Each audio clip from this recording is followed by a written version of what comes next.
আজকে আমি বানাচ্ছি আনারসের চাটনি।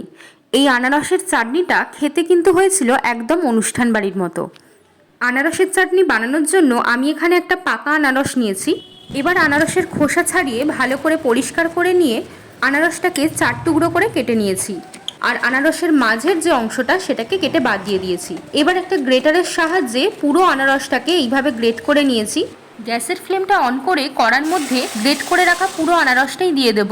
এর মধ্যে দিয়ে দেব 2 কাপ চিনি আর হাফ চা চামচের একটু কম পরিমাণে বিট নুন।